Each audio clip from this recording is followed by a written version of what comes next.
Welcome to the Defiant Lawyers.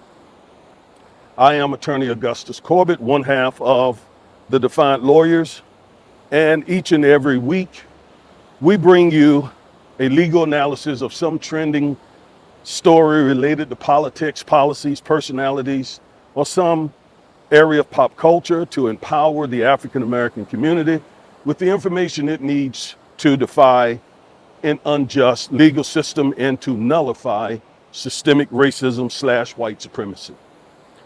If you find that interesting, please subscribe, like, share, and comment on this video.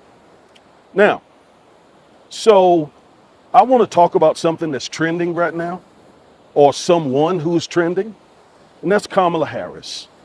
It seems like a lot of white Americans are simply afraid that that black woman is going to become the president of the United States of America. Why are they concerned? Because the current president, Joe Biden, is up in age, mid-80s. So obviously something could happen to him, and that would make Kamala Harris the next president of the United States of America. And that's by law. That's because of the Constitution. So they are very, very concerned. And obviously more GOP whites are concerned than Democrats, but even a good number of Democrats. I read an article this morning by David Ignatius. I think he's a Washington Post columnist, and I believe he's really liberal. But even he is concerned with having Kamala Harris on the Biden ticket. Well, let me say this. I'm not a Democrat. I'm not a Republican. I'm not liberal. I'm not conservative. I sort of go with the person that I think is best for the causes that are important to me. Donald Trump is out the question for me. He is a white supremacist. He is, and I mean blatant white supremacist. And other white supremacists really coalesce around him. That is not the type of person that I want to see in the White House. Joe Biden has his issues as well. And I don't agree with him on some things too. But I think he's less dangerous than Donald Trump, especially speaking from the African American perspective. And that said, if Joe Biden were to remove Kamala Harris from his ticket, I think it would mean that Trump could become president. I know some folks are saying they're so turned off by Kamala Harris that they may not vote for Joe Biden. I don't believe that's the case. I remember Dan Quayle. I remember when he was on the Bush ticket, and he was considered an incompetent vice president, someone that folks had a lot of concern about, but that didn't stop Bush from winning at all. Bush still won, and I'm talking about the elder Bush. He's deceased now. He still won the presidency despite Dan Quayle being on the ticket.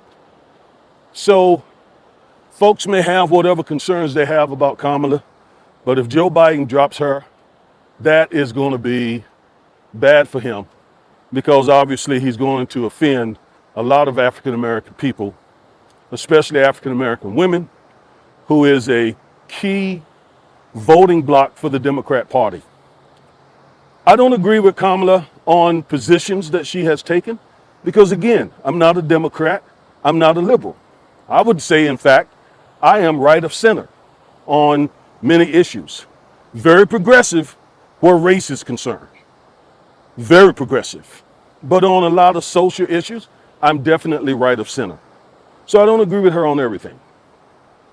But I am one of those African Americans that, despite what differences I may have with her, I think that she is a good running partner for Biden.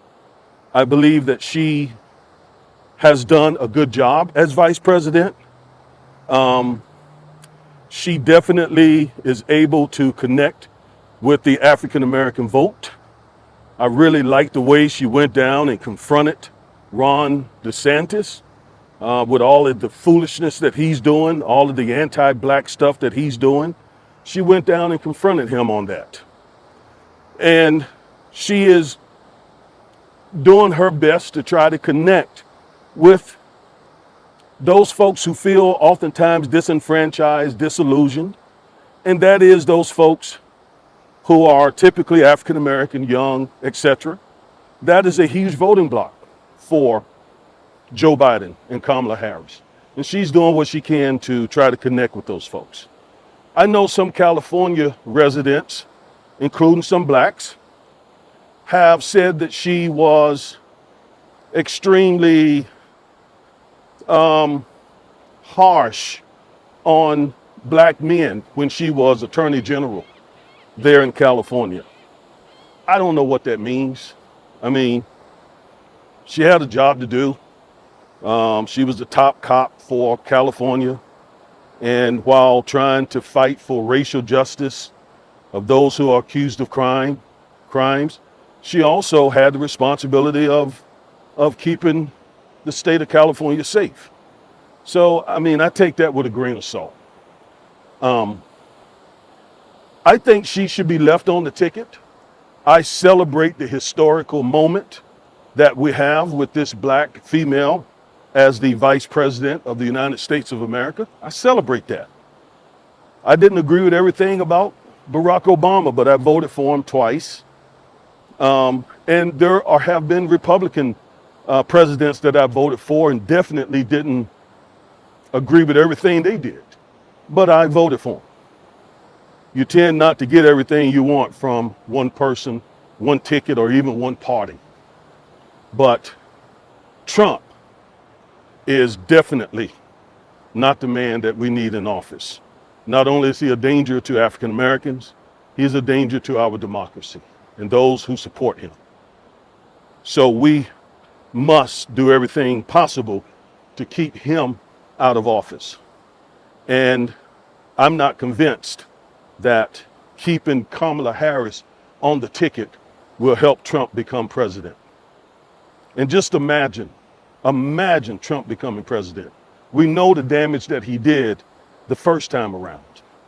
Imagine him becoming president with 80, 90 different state and federal charges, 4 indictments, 5 indictments, or whatever there are, insurrection charges, trying to stop, the results of a duly elected transfer of power president.